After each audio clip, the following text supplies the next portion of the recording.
Welcome to BS Tamil academy YouTube channel. College டிஆர்பிக்கு படிக்கக்கூடியவங்க முக்கியமான சொல்லக்கூடிய ஒன்று என்ன அப்படின்னா, எங்களுக்கு மேஜருக்கு படிக்கிறதுக்கே நேரம் பற்ற மாட்டேங்குது. எஸ்ஏ டைப் கொஸ்டின்ஸ், அதுவும் 7 வகையான, அந்த ஒவ்வொன்றுக்கும் ஒவ்வொரு மாதிரி உள்ளே இருந்து பகுதிகள் எப்படி படிக்கிறது அப்படிங்கிறதே பயங்கர ஒரு கஷ்டமாக இருக்குது. அப்படிங்கிறது தான் ஒரு எல்லா மேஜர்காரங்களுக்கும் ஒரு கேள்வியாக இருக்கக்கூடியது.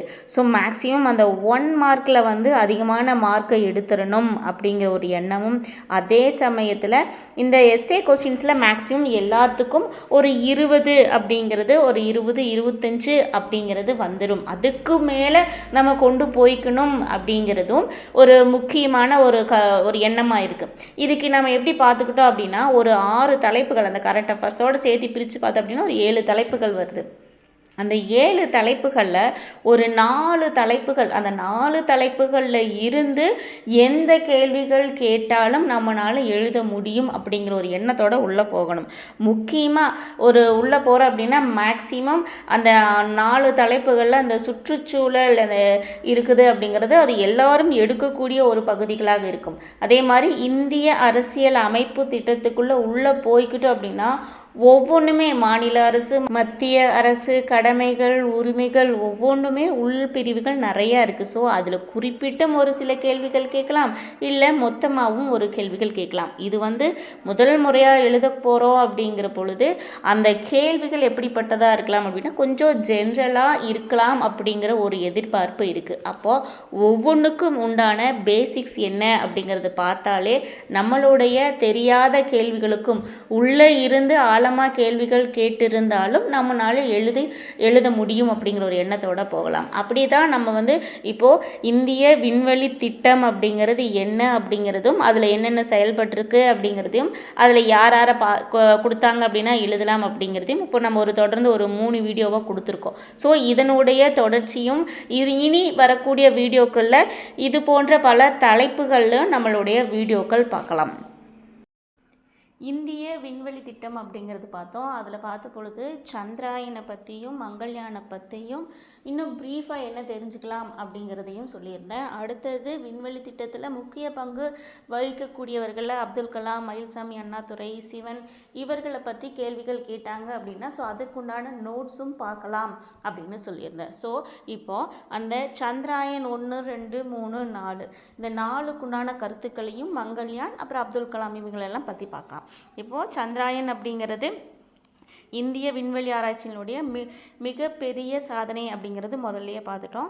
அப்போ அதில் பார்க்கும்போது 1 2 3 4 இருக்குது அப்படின்னு பார்த்தோம். சந்திராயன் 1 அப்படிங்கிறது இந்தியாவில் முதலாக நில ஆய்வுக்கு அனுப்பப்பட்டது. அப்போ அதனுடைய ஆண்டுனா 2008 அக்டோபர் 22. இது எங்கிருந்து ஏவப்பட்டது? சதீஷ் தவான் விண்வெளி மையத்திலிருந்து இது ஏவப்பட்டது. இப்போ இதை பற்றின அந்த விண்கலத்தை பற்றி முதல்ல தெரிஞ்சுக்கணும் அப்படின்னா அது எந்த ஆண்டு, எந்த நாள், எந்த விண்வெளி, அடுத்தது அதனுடைய எடை அப்படின்னு பார்த்துக்கிட்டோம் அப்படின்னா 1380 கிலோ அந்த அளவுள்ள கிலோ அப்படின்னு சொல்கிறாங்க. அடுத்தது இதுக்கு எவ்வளவு செலவாச்சு அப்படின்னு பார்த்தோம்னா 386 கோடி செலவாயிருக்கு. இது நிலவினுடைய சுற்றுப்பாதையில் 3400 முறை வட்டமிட்டது அப்படின்னு சொல்கிறாங்க மற்றும் 312 நாட்கள் இது செயல்பட்டது அப்படின்னு சொல்கிறாங்க. ஸோ இது முதல்ல பார்த்தோம். இது என்ன கண்டுபிடிச்சாங்க அப்படின்னா அந்த நிலவில் இருக்கக்கூடிய ஒரு பனிக்கட்டி மாதிரி இருக்கக்கூடியது தான் தண்ணீர் இருப்பதற்கான தடயங்கள் அப்படிங்கிறத கண்டுபிடிச்சாங்கன்னு பார்த்தோம். அடுத்தது சந்திராயன் 2. இந்த சந்திராயன் 2 2019, அது 2008 ஏவுனாங்க, இது 2019 ஏவுறாங்க. எதன் மூலம் அப்படின்னா GSLV Mark 3 அப்படிங்கிற ஒரு ஏவுகலன் மூலமாக அனுப்புகிறாங்க. இது என்னாச்சு அப்படின்னா இது தோல்வி அடைஞ்சதுன்னு நம்ம பார்த்தோம்.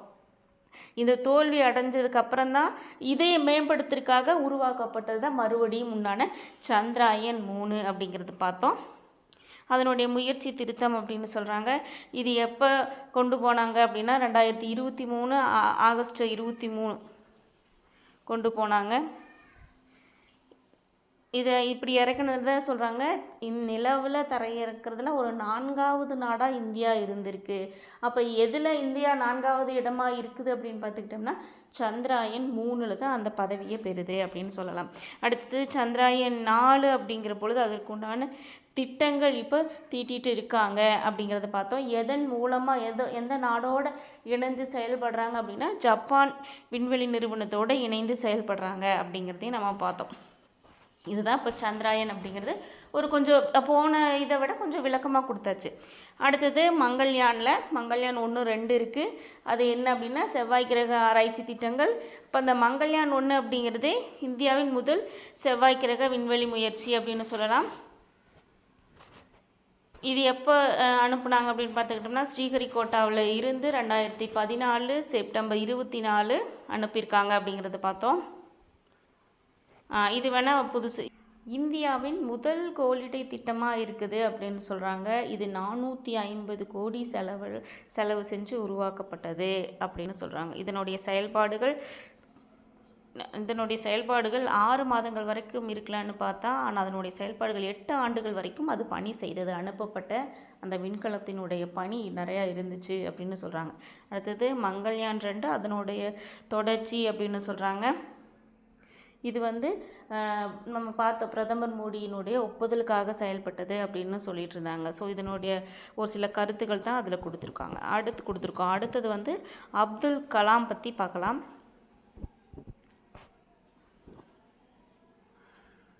அப்துல் கலாம் எல்லாத்துக்குமே தெரிஞ்சவர் தான். ஸோ அவருடைய செயல்பாடுகள் எந்தெந்த திட்டத்தில் இருந்துச்சு அப்படின்னு சொல்லி பார்க்கலாம். இதெல்லாம் அவரை பற்றின ஒரு சிறப்பாக நம்ம எப்படி எழுதலாம், எதை வச்சு உள்ளே கொண்டு போகலாம் அப்படிங்கிற மாதிரி கருத்துக்கள். அவர் என்ன பண்ணியிருக்காரு, எந்த திட்டத்தில் இருந்திருக்காரு அப்படின்னு பார்த்துக்கிட்டோம்னா 1980 ரோகிணி செயற்கைக்கோளை அனுப்புறதுக்கு ஒரு முக்கிய பங்காக இருந்திருக்கிறாரு. 1980 அதான் SLV-11 அப்படின்னு சொல்கிறாங்க. ஸோ இது திட்ட இயக்குனராக இந்தியாவின் முதல் உள்நாட்டு செயற்கைக்கோள் ஏவுவான SLV-111 திட்ட இயக்குனராக நியமிக்கப்பட்டிருக்காரு. ரோகிணி செயற்கைக்கோளை 1980 வெற்றிகரமாக செயல்படுத்திருக்கு இருந்திருக்காரு. அதுக்கப்புறம் அவருடைய செயல்பாடுகள் என்ன அப்படிங்கிறதெல்லாம் சொல்கிறாங்க. அடுத்தது இவரை ஏவுகணை நாயகன் அப்படின்னு சொல்லலாம். அடுத்தது இவருக்கு கொடுக்கப்பட்ட விருதுகள் அப்படின்னா பல விருதுகள், தேசிய மரியாதைக்காக பல விருதுகள் கொடுத்துருக்காங்க அப்படின்னு சொல்கிறாங்க. முக்கியமாக இவரை பற்றி சிறப்பித்து சொல்கிறதுக்கு என்ன சொல்லலாம் அப்படின்னா இது பார்த்துக்கலாம். அப்துல் கலாமை கௌரவிக்கும் விதமாக ஒடிசா மாநில கடற்கரையில் அமைந்துள்ள வீலர் அப்படிங்கிற ஒரு தீவின் பெயர் 2015 செப்டம்பரில் அப்துல் கலாம் தீவு அப்படின்னு மாற்றியிருக்காங்க. இதான் இந்தியாவின் ஒருங்கிணைந்த ஏவுகணை சோதனை தளம் இந்த தீவில் இருக்குது அப்படின்னு சொல்கிறாங்க. ஸோ முக்கியமாக அதனுடைய பேரை வீலர் தீவு அப்படிங்கிற பேரை மாற்றி அப்துல் கலாம் தீவு அப்படின்னு சொல்லி மாற்றிருக்காங்க. இதுக்கு மேலே அவர் செஞ்ச செயல்கள் என்னென்ன அப்படின்னு சொல்லி கொடுத்துருக்கோம். 2002 அவர் குடியரசுத் தலைவராக தேர்ந்தெடுக்கப்பட்டது. அவர் எந்தெந்த தொழில்நுட்ப தகவல் கணிப்பில் அதில் என்னென்ன பணியாற்றியிருக்காரு அப்படிங்கிற கருத்துக்கள். ஸோ இப்போ நம்ம இந்திய விண்வெளி திட்டத்தை பற்றி கேட்டாங்க அப்படின்னா என்னென்ன எழுதலாம் அப்படிங்கிற ஒரு ஐடியா கிடச்சிருக்கும். சந்திராயன், மங்கள்யான், அடுத்தது அதுக்கு பணியாற்றவங்களில் அப்துல் கலாம். கேட்கக்கூடிய கேள்விக்கு தகுந்த மாதிரி எழுதிக்கலாம். அடுத்தது பார்த்துக்கிட்டோம்னா மயில்சாமி அண்ணாதுரைனா அவர் எந்த பங்கில் முக்கியமாக இருந்திருக்காரு அப்படின்னா சந்திராயன் 1 அப்படிங்கிற பொழுது மிக முக்கியமான பணியாற்றியிருக்காரு அப்படிங்கிறது எல்லாத்துக்கும் தெரிஞ்சுதான். ஸோ இந்த சந்திராயன் 1 அதை பற்றி பார்க்குற பொழுது அவருடைய இதெல்லாம் வரும். ஸோ இதெல்லாம் பார்த்துக்காங்க. அடுத்தது இவரை நிலா மனிதன் அப்படின்னு புகழ்பெற்ற சொல்லுவாங்க. இவரை பார்த்தாவே நிலா மனிதன் அப்படின்னு சொல்லுவார். அப்துல் கலாமுமே மயில்சாமி அண்ணாதுரை சிறப்பாக சொல்லியிருப்பார் அப்படின்லாம் அவரே பேட்டியில எல்லாம் சொல்லியிருப்பாங்க. அடுத்தது சிவன் பார்த்துக்கிட்டோம்னா அவருடைய பங்களிப்பு அப்படின்னு பார்த்துக்கிட்டோம்னா 2017 ஒரே ராக்கெட்டில் 104 செயற்கைக்கோள்களை வச்சு அனுப்பப்பட்டதில் ஒரு முக்கிய பங்காக அவர் இருந்திருக்காரு. ஸோ 2017 ஒரு சிறந்த சாதனையை உருவாக்கியிருக்காரு அப்படின்னு சொல்லலாம். சிவன் அப்படின்னாவே இதுதான் முக்கியமான பாயிண்ட்டாக இருக்குது. ஸோ இந்த பாயிண்ட்டை ஒரு கீ நோட்ஸில் எதிர்பார்ப்பாங்க. ஸோ 2017 104 செயற்கைக்கோள்களை உள்ள வச்சு அனுப்பிச்சிருக்காங்க. அடுத்தது இவர் என்னென்ன பணியாற்றியிருக்காரு அப்படின்னு பார்க்குற பொழுது உந்துவிசை மைய இயக்குனர், அதே சமயத்தில் இஸ்ரோவினுடைய தலைவர் என பல பதவிகளில் பணியாற்றியிருக்கிறாரு அப்படின்னு சொல்லி பார்க்கலாம்.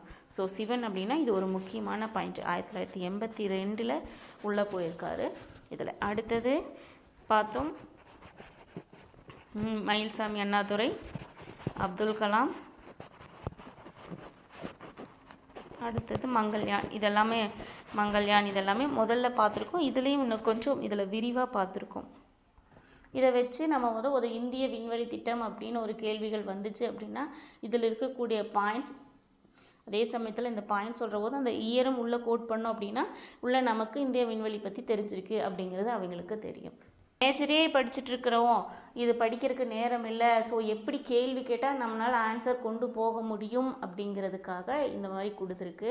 நீங்கள் இதில் இருக்கக்கூடிய முக்கியமான பாயிண்ட்ஸ் உள்ளே எடுத்துக்கிட்டோம் அப்படின்னா இதுக்கு தகுந்த மாதிரி தங்களுடைய கருத்துக்களை நம்ம கொடுத்துக்கலாம். இந்திய விண்வெளி திட்டத்தில் ஒரு முக்கியமான பாயிண்ட்ஸ் எல்லாம் பார்த்தாச்சு. இனி வர வீடியோக்களில் ஒரு மேக்ஸிமம் வாரத்துக்கு 3 வீடியோக்கள் போடணும்னு தான் நினைக்கிறேன். ஸோ முடிஞ்ச அளவுக்கு போட ட்ரை பண்ணுறேன். உங்களுக்கு பயனுள்ள வகையில் இருக்குன்னு நினைக்கிறேன். லைக் பண்ணுங்கள், சப்ஸ்கிரைப் பண்ணிக்கோங்க. சந்திப்போம். நன்றி.